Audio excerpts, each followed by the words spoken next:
Olá, vamos começar a aula sobre modelos, seguindo o material do professor Marco Túlio Valente, do livro Engenharia de Software Moderno.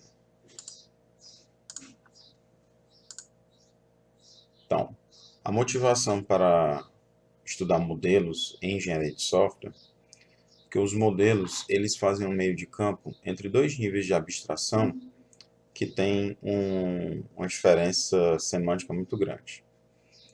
Quando nós estudamos os requisitos, nós vemos que os requisitos eles podem ser mais ou menos detalhados, mas, por mais que os requisitos sejam detalhados, os requisitos eles estão focados em características que o sistema deve ter, ou seja, o que o sistema deve fazer, quais são os objetivos do usuário ao utilizar um determinado sistema.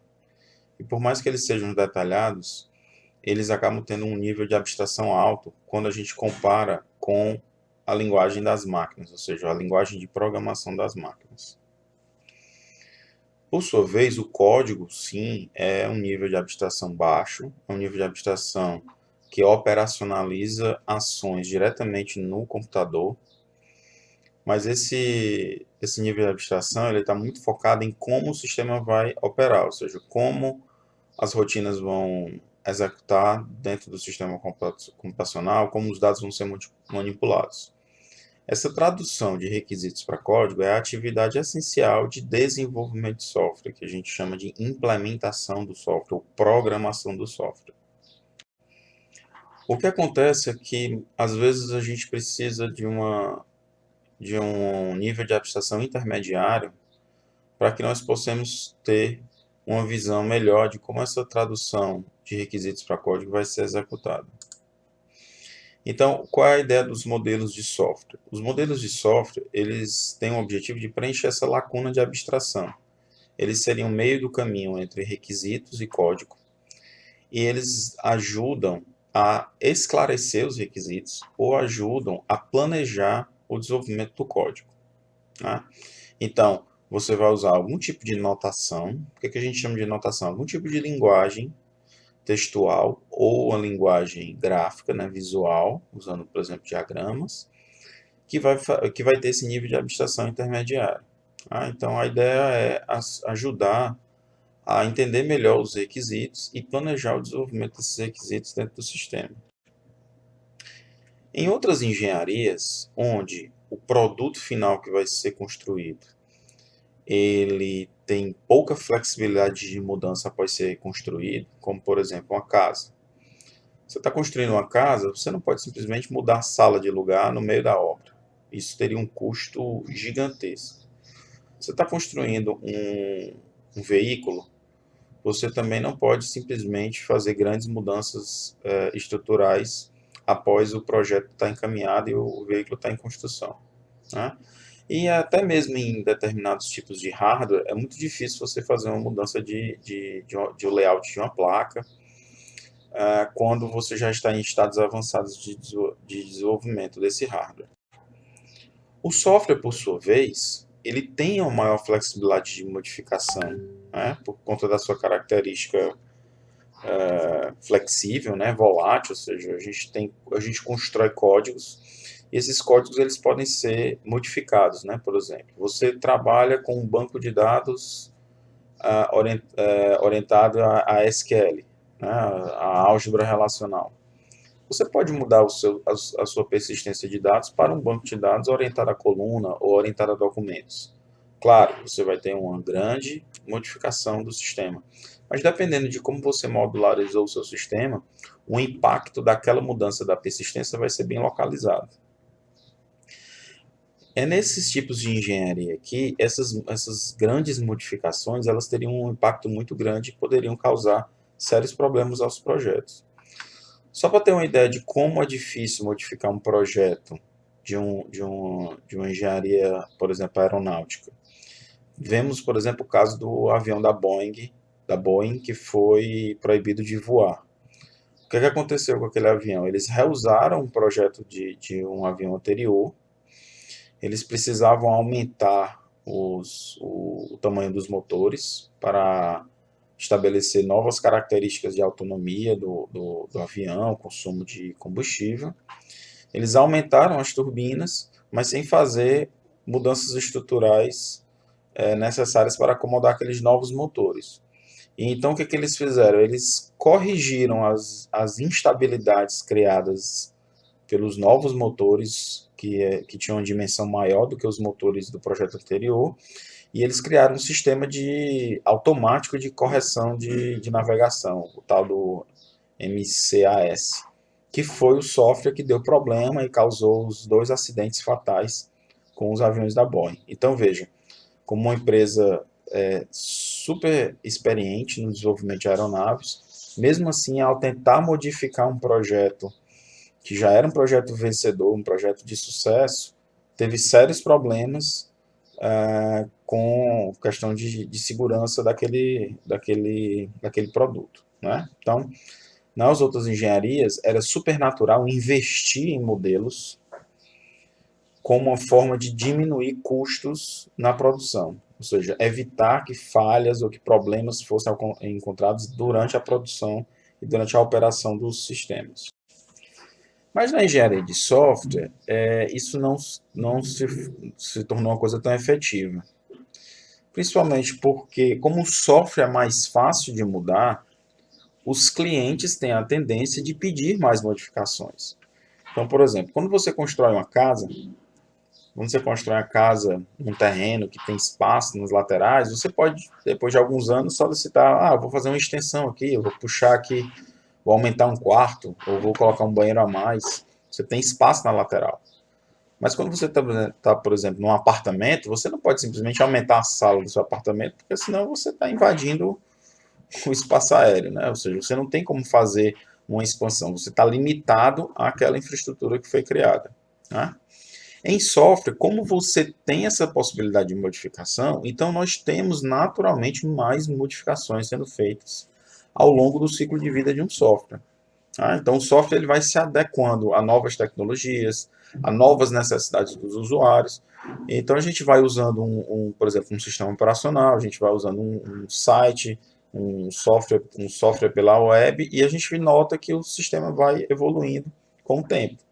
Isso, o fato de você ter essa evolução muito mais fácil fez com que os modelos eles não sejam tão efetivos para estarem sendo feitos de forma detalhada. A ideia é que os modelos sejam mais descartáveis, ou seja, você pega um requisito novo, faz uma modelagem para aquele requisito novo e depois já parte diretamente com a modificação do código. Em software, um conjunto de linguagens, né, ou seja, um framework com várias pequenas linguagens associadas, que teve muito sucesso nos anos 90 e até o começo dos anos 2000, foi a UML, né? A linguagem de modelagem unificada. Na verdade, ela não é uma linguagem só, ela é uma série de linguagens juntas e investiu-se muita energia para tentar fazer a UML ser um padrão de fato de modelagem para ser utilizado nesse meio de campo entre requisitos e código. Tá? Associada ao UML também teve uma divulgação muito grande do RUP, né, que era o Rational Unified Process, o processo unificado. É um processo que acabou sendo usado de forma muito burocrática e isso refletiu nos modelos, né? Ou seja, os modelos eram muito detalhados, você tinha um tempo excessivo gasto no detalhamento de requisitos, na modelagem dos sistemas, e você às vezes demorava meses, semanas para começar a programar alguma coisa. Né? Isso era o jeito errado de usar o RUP, mas que foi bastante difundido. Isso acabou prejudicando um pouco o entendimento do verdadeiro potencial das linguagens que formavam o ML. Outro tipo de ferramenta também que entrou muito em voga, né, ou seja, em cima da linguagem ML, as ferramentas CASE, né, Computer Aided Software Engineering, ou seja, engenharia de software assistida por computador. Seria o equivalente às ferramentas CAD das engenharias, das arquiteturas, né, que são o Computer Aided Design, né, ou seja, o projeto ajudado por computador, mas focado em engenharia de software. Então a ideia aqui era que você gastasse bastante tempo aqui no desenho do seu sistema para efetivamente depois você ter esqueletos de código parcialmente gerado a partir dessas ferramentas. Mas essas ferramentas elas tiveram um uso muito em nichos, né? Alguns nichos, como por exemplo, desenvolvimento de software que usa métodos formais, ou desenvolvimento de software baseado em modelos focado em sistemas críticos, por exemplo, ainda usa essas ferramentas case. Mas para o desenvolvimento geral, desenvolvimento de sistemas business, que é o que a gente está abordando mais essa disciplina, essas ferramentas não são utilizadas. Então, a UML, como qualquer linguagem de modelagem, você tem várias formas de utilizá-la. Você pode usar ela como numa abordagem que a gente chama de blueprint. Blueprint se refere a esse tipo de planta que era muito comum na época que você não tinha nem computadores para ajudar a ser feitas. Elas eram feitas em cima de um fundo azul, então elas chamavam de blueprint. E blueprint quer dizer algo muito detalhado. E tentou-se usar o ML para fazer isso, um detalhamento extremo do software antes de começar a produzir o software. Isso aqui não deu muito certo. Outra coisa também era usar o ML como linguagem de programação, ou seja, você entrava em detalhes, inclusive das rotinas, de como elas iam ser programadas, para enfim gerar código de forma automática. Novamente, você acabava não conseguindo colocar todos os detalhes dentro da UML, tinha que preencher muita coisa depois, e aí você tinha um esforço assim, muito grande de modelagem para gerar automático o código, que não se pagava. E por fim, um uso muito, como é que eu posso dizer, muito utilizado, mas que acabou sendo pouco difundido no mercado, é o uso da UML como rascunho, né, que são os sketches. Que é você se apropriar da linguagem para discutir pessoalmente, de forma presencial, ou mesmo de forma remota, rascunhos ou esboços da modelagem do seu sistema, utilizando o tipo de linguagem que for necessário naquele momento para aquela discussão. Tá? A gente vai ver alguns exemplos de modelos, de diagramas que podem ser criados, e cada um tem um tipo de característica do sistema que é abordada. Tá? Então vamos apresentar aqui alguns usos de UML como rascunhos. Tá? A ideia é que você tenha um uso mais informal e leve da notação e que ajude você a ganhar entendimento sobre os requisitos e a fazer um planejamento do desenvolvimento, né? E entrar em acordo dentro da equipe sobre qual é a melhor forma de conduzir a inclusão daquele requisito novo ou daquele conjunto de requisitos dentro do sistema. Né? Então, o melhor uso que se faz de um ML é isso aqui, ó. Conversar com as pessoas, ou seja, trocar opiniões sobre como o código vai funcionar, sobre como um requisito vai ser implementado, conversar sobre alternativas, né? Eu posso colocar uma entidade, ligar com outra, ou colocar essas duas entidades juntas. Isso aqui vai ser um módulo separado do sistema, ou vai ser um módulo junto do sistema. Então, assim, você usa a notação gráfica como um rascunho para discutir com a equipe e entrar em um entendimento. Quando a gente está modelando, existem duas perspectivas. Existe a perspectiva que é chamada de Forward Engineering, né, a engenharia avante, que é quando você não tem código e você está partindo dos requisitos e pensando numa modelagem para discutir alternativas de código. Tá? Essa é o que a gente chama de Forward Engineering, ou seja, a engenharia andando para frente. A gente parte dos requisitos, modelos, para depois chegar na parte de código. Mas quando a gente está desenvolvendo software, a gente está desenvolvendo de forma incremental, de preferência, né? De forma interativa, em várias rodadas de desenvolvimento. Então é super natural que, num determinado ponto do projeto, você já tenha código existente. Você já implementou alguns requisitos. E você está querendo pensar em como você vai colocar mais requisitos dentro do seu sistema, ou como você vai alterar um requisito que foi solicitado, ou precisando corrigir um bug, algum tipo de modificação você precisa fazer no código. Aí o que é que você usa? Você usa a engenharia reversa, a reverse engineering. Qual é a ideia? Você traz o que já existe em código para o modelo. Né? Então, assim, você pode fazer isso de forma automática, tem ferramentas que leem um código em Java, em JavaScript, em C++, e gera um modelo, por exemplo, de pacotes, ou um modelo de componentes, ou um modelo de classes, gera um código a partir, um modelo de dependências, gera um código a partir gera um modelo baseado nesse código, e esse modelo você pode utilizar para rascunhar e pensar ali como é que você vai alterar aquela modelagem para anexar os novos requisitos. Né? Ou então você pode fazer essa engenharia reversa de forma manual mesmo. Você sabe como é que está o código, traz ali para o quadro branco a perspectiva atual do código e começa a discutir possíveis modificações. Na minha experiência, a maior parte das vezes que eu usei o ML de forma efetiva, eu usei como um rascunho.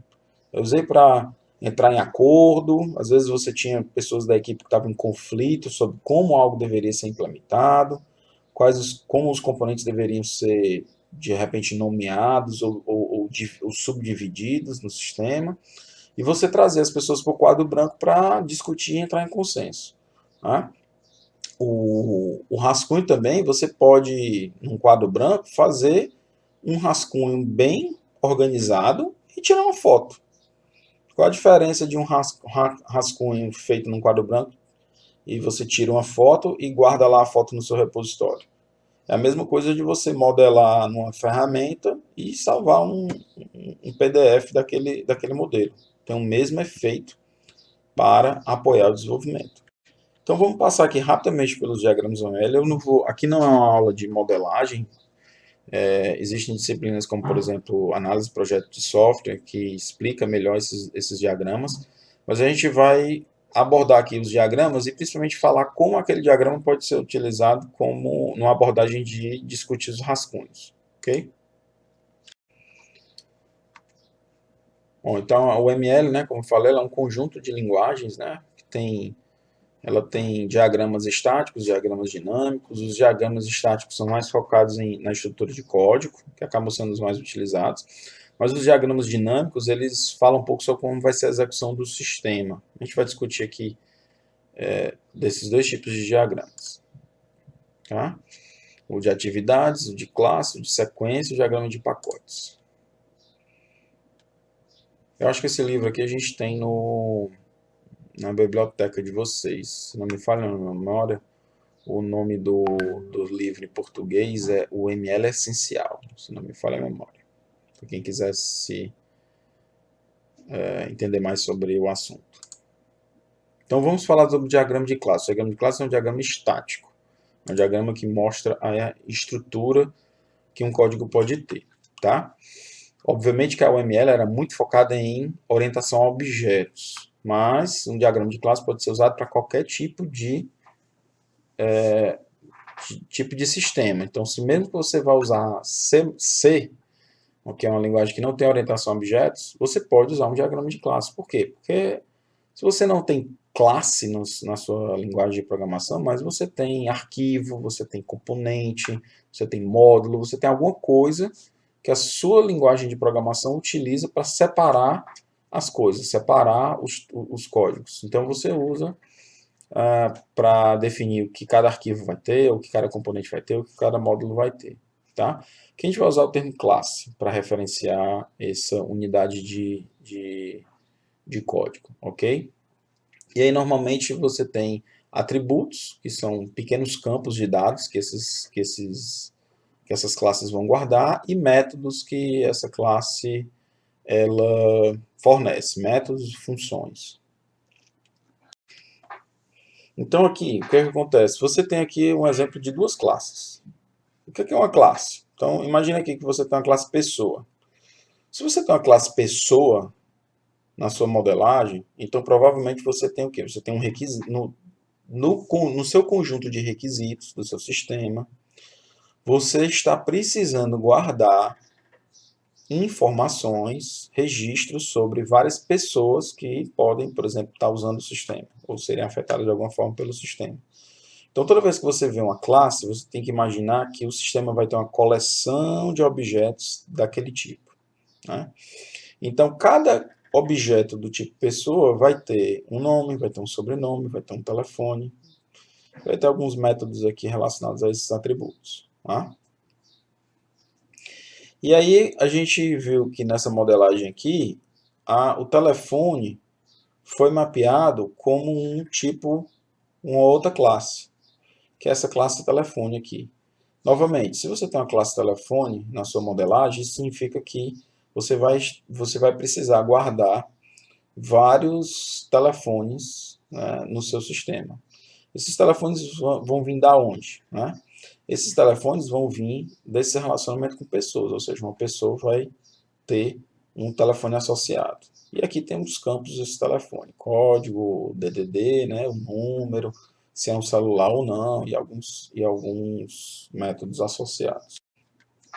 Quando você está definindo essas classes aqui, a gente também pode chamar isso aqui de modelagem conceitual, porque você está planejando os componentes do seu sistema, mas ao mesmo tempo já fazendo uma modelagem dos conceitos que o sistema precisa lidar. Tá? E aí uma coisa muito importante é as associações entre os conceitos. Quais são elas, né? Como a gente modela essas associações? Tá?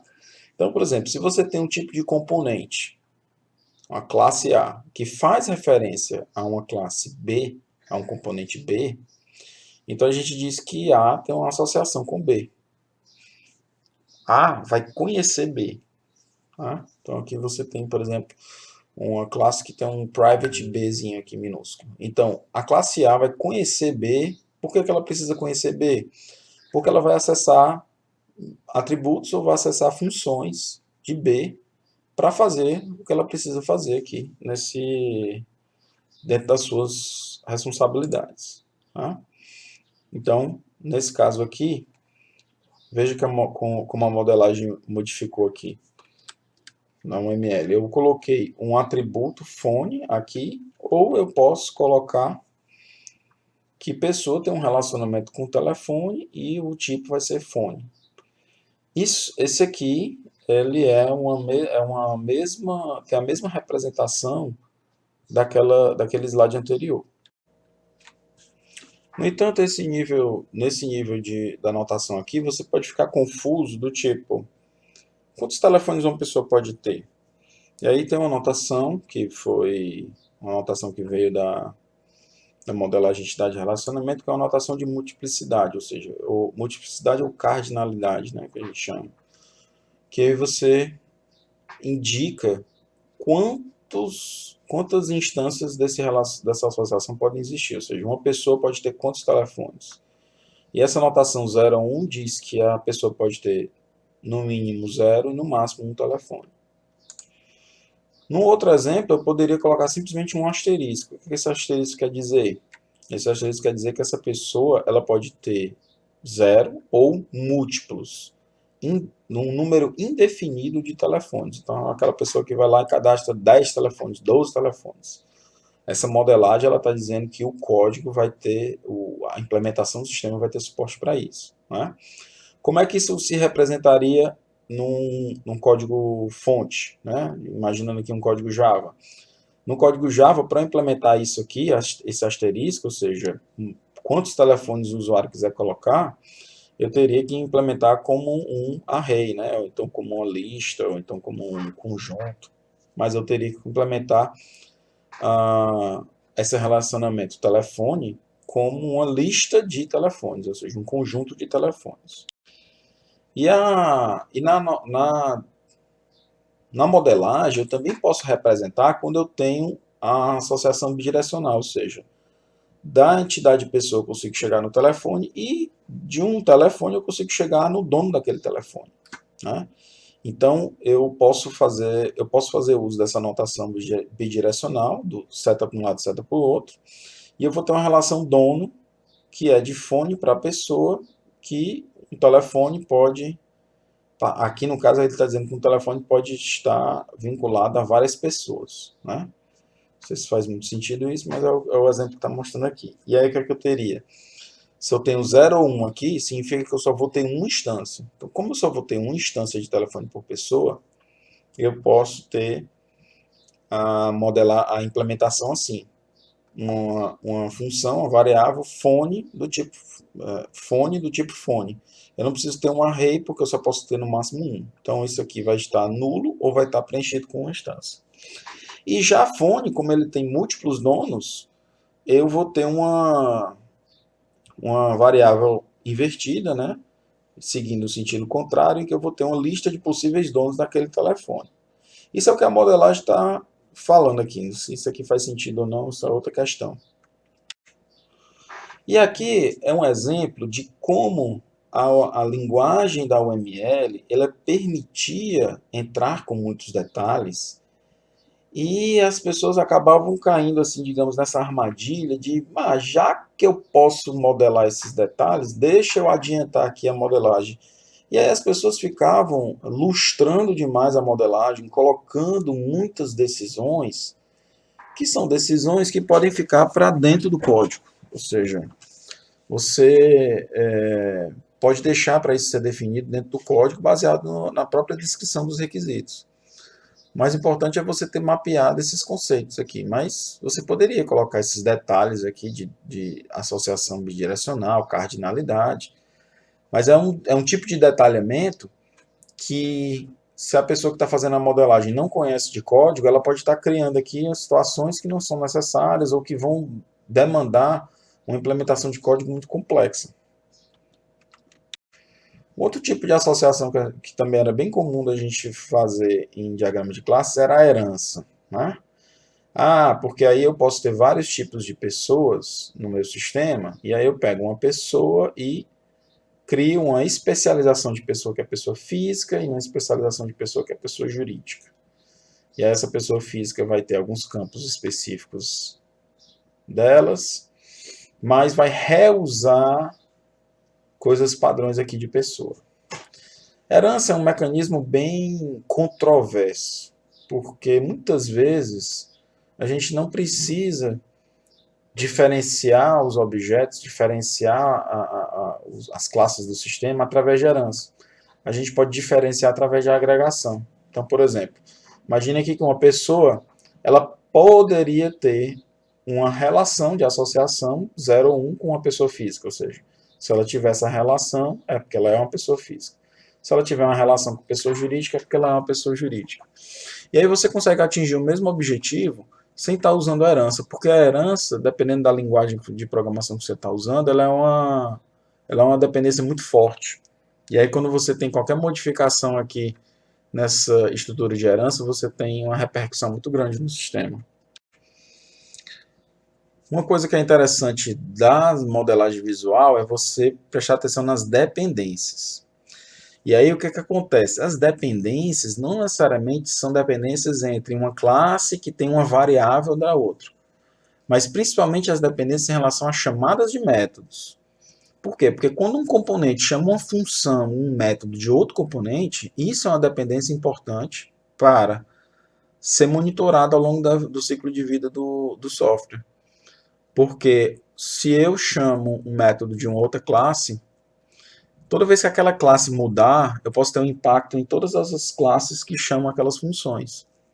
Então, você tem um diagrama você tem uma visão das dependências do sistema, é um tipo de visão interessante para mostrar que uma determinada classe chama um método de outra classe. Aqui, rapidamente, um exemplo maior que tem no próprio livro do Martin Fowler, né? Então, veja, olha a quantidade de detalhes que eu poderia colocar aqui, né? Eu colocaria a cardinalidade, as associações. Eu posso dar nomes para essas associações, né? Por exemplo, esses nomes aqui são nomes que poderiam ser deixados para serem decididos na hora da implementação, né? Os próprios nomes dos métodos também. Aí veja que eu tenho aqui condicionais lógicos, né? Ou seja, eu tenho aqui uma restrição. Se o o rating de crédito, né? Ou seja, o score de crédito do cliente é baixo, né? Pobre, então qualquer pedido tem que ser pré-pago. Nossa, que coisa exclusiva, né? Mas veja, aqui é uma regra de negócio sendo colocada aqui junto da ordem, né? Então, quando a gente modela nos requisitos, isso aqui nos requisitos são o quê? São a regra de negócio que vai se aplicar a toda vez que um tipo de pedido for feito no sistema, né? E aí aquela regra de negócio vem para cá. Então você está misturando estrutura de código com requisitos. Então isso aqui pode ser bem compreensível para alguns desenvolvedores ou pode ser bem confuso para outros desenvolvedores. E principalmente, se essa regra mudar, o modelo está desatualizado. Então, qual era o problema da UML como blueprint? Que isso aqui é um caso de a gente estar usando a UML como um blueprint, ou seja, como uma planta detalhada. É que isso aqui se desatualiza muito fácil. Se eu mudar o nome de um método ou se eu incluir um parâmetro a mais, o modelo está desatualizado. Se eu incluir uma entidade a mais, o modelo está desatualizado. Se eu mudar essa regra, o modelo está desatualizado. Então, esse modelo com muitos detalhes, ele fica desatualizado muito rápido. Aí, para você modificar o código e o modelo, começa a ficar muito caro modificar os dois. Então, o que acontecia em vários projetos é que as pessoas começavam com esse modelo detalhado, aí servia para criar os primeiros incrementos de software, mas depois que o software começava a mudar, as pessoas não atualizavam o modelo ficava desatualizado e não servia mais para o projeto. Então, qual é a ideia? A ideia é você usar modelos, só preparar os modelos quando você precisar fazer uma discussão específica em cima daquele modelo. Né?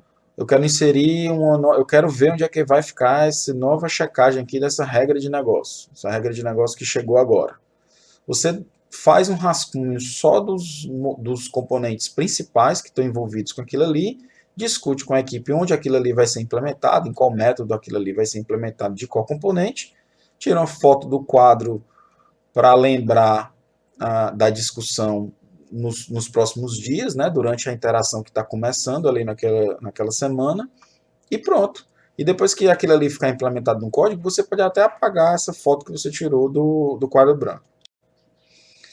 Um outro tipo de diagrama que a gente usa também, que ele é bem estrutural, é o diagrama de pacotes. O diagrama de pacotes é interessante quando você começa a ter um sistema grande, que tem muitos componentes, muitas classes, muitos métodos, e você precisa ter uma visão sobre os pacotes, né? Principalmente porque esses pacotes aqui eles podem ser implantados em partes diferentes do servidor, né? Em partes diferentes do sistema computacional.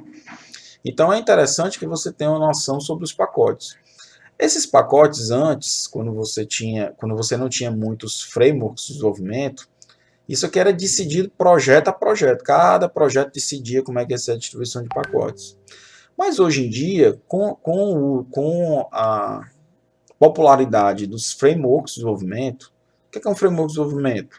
O Spring, o React, o Angular, esses frameworks que tanto servem para a parte de back-end como para a parte de front-end, para desenvolvimento mobile, esses frameworks eles já induzem uma organização de pacotes, eles já induzem onde você vai botar classes para cuidar da parte de front-end, onde você vai botar classes para cuidar da parte de acesso a dados, onde você vai botar a sua camada de negócios. Então, esses frameworks eles já induzem esses pacotes. E o que você precisa ter, às vezes, não é uma modelagem de pacotes específica do seu projeto. Você precisa entender como é que é a modelagem sugerida de pacotes, a estrutura sugerida de pacotes para aqueles frameworks que você está utilizando, e você já tem essa estrutura geral criada. Se a equipe está colocando tudo nos devidos lugares, você não precisa estar fazendo diagrama de pacotes específicos para o seu projeto. Mas é muito importante você ter essa noção de pacotes para que você não coloque classes em pacotes errados. Falando um pouco de diagramas dinâmicos, o diagrama de sequência é um diagrama bem conhecido, né? Esse diagrama de sequência, inclusive, eu acho que mudou o nome para diagrama de colaboração. Tá? E a ideia é que você tenha uma noção do sequenciamento de chamadas dentro de um sistema para fazer essa modelagem dinâmica, e essa modelagem dinâmica, de repente, lhe dá alguns insights sobre como o sistema vai ser organizado. Então, um diagrama de sequência era um diagrama em que você, uma vez que você já tinha identificado objetos do seu sistema, né? Aqui não são classes, né? São objetos. Obviamente que esses objetos são de um tipo, de alguma classe, ou tipo de um componente. Mas a ideia aqui é pensar em objetos. Então, esses objetos, eles têm funções que podem ser chamadas desses objetos. E para entregar essa responsabilidade aqui, fazer o processamento dessa função, esse objeto precisava colaborar com outros objetos.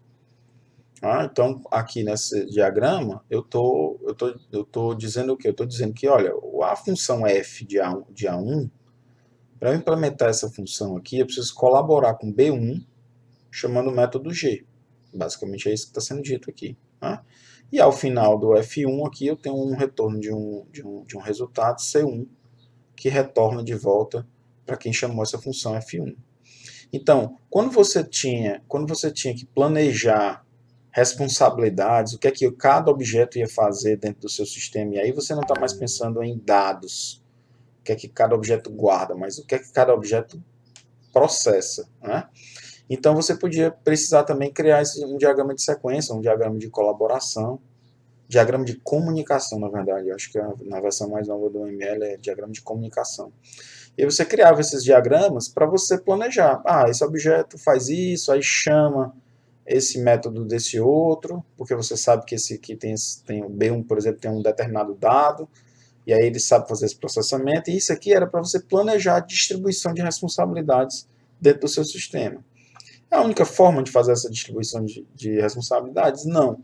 Mas era um jeito de você ter uma ideia do sequenciamento de chamadas que seria necessário para entregar uma determinada responsabilidade, uma função do sistema. Né? Então, por exemplo, para A executar F, aqui esse diagrama está dizendo que o próprio A ele chama um método próprio chamado G. Então, isso aqui seria o quê? Tem uma classe A, tem um método F, tem o G, e dentro do método F eu vou chamar G. Né? Isso aqui é só para você planejar essa distribuição de responsabilidades entre as funções. Né? Aqui um exemplo mais concreto, né? Você tem, por exemplo, uma interface, né? Um ATM aqui é como se fosse uma interface de caixa eletrônico.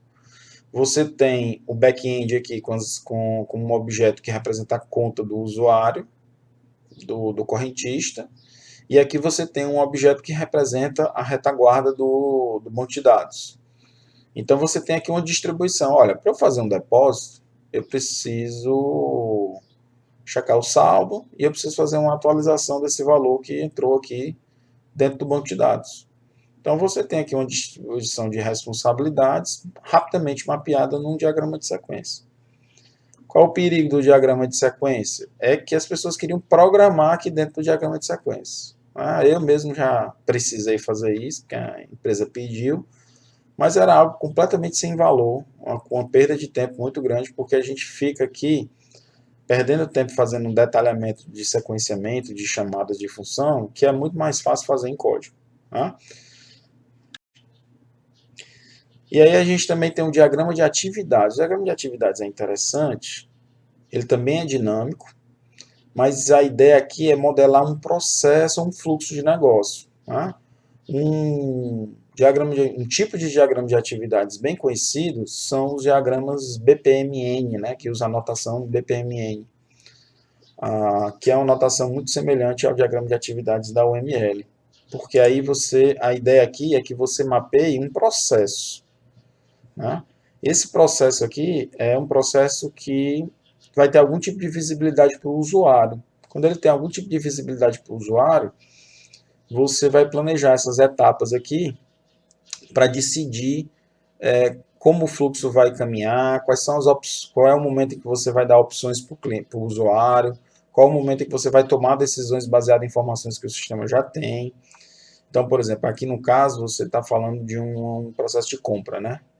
Então, você informa os dados das compras, e aí você já tem um primeiro processo decisório. Se a compra escolhida foi via boleto, ou se foi cartão de crédito, você vai ter tipos de processamento diferentes. Né? Depois que o boleto está pago ou o cartão de crédito está confirmado, eu volto para o fluxo principal.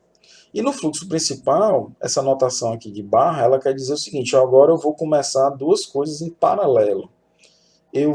Uma vez que o pagamento está confirmado, eu vou emitir e enviar a nota fiscal e vou despachar os produtos que foram comprados. Uma vez que essas duas coisas estejam feitas, eu vou fechar a compra. Essas duas coisas aqui, emitir e enviar nota fiscal, elas são feitas de forma separadas, por quê? Porque um está relacionado a um módulo fiscal, né? Ou seja, eu vou dar baixa no estoque, vou entrar em contato com a Cefaz para emitir a nota fiscal eletrônica, etc. Então, isso aqui são responsabilidades relacionadas à contabilidade. E despachar produtos comprados são responsabilidades de logística. Aí aqui eu vou pegar onde está o produto lá no estoque, qual o CD, qual o centro de distribuição que eu tenho esse produto, que é mais perto do cliente, e disparar um pedido de despacho para que aquele produto saia do centro de distribuição e seja empacotado e enviado para o cliente. E efetivamente o cliente pode receber, por exemplo, a nota fiscal por e-mail de forma adiantada, e depois, quando ele receber o produto, aquele cliente já efetivamente teve a sua compra finalizada. Esse tipo de diagrama é super interessante quando você tem um processo maior, mas que você de repente não vai implementar tudo isso de uma vez, mas você já ter essa modelagem para a equipe de desenvolvimento entender qual é o objetivo final da programação. Então, de repente, você vai começar, por exemplo, com um cartão de crédito, aí você vai fazer essa caixinha e essa na primeira interação do desenvolvimento. Depois você decide, continua e faz a parte de enviar nota fiscal, ou faz o outro tipo de processamento de pagamento, ou então escolhe despachar, fazer logo a parte de programação da logística e depois fazer a nota fiscal, ou de repente você tem equipe suficiente para fazer essas duas implementações em paralelo. Mas enfim, você pegar a série de requisitos que foram escritos para esses vários cenários e mapear isso em um processo, ponta a ponta, é uma modelagem interessante que traz bastante informação para o desenvolvimento. Então, recapitulando, a gente apresentou para vocês dois diagramas estruturais, que são diagrama de classe e diagrama de pacotes. Tá?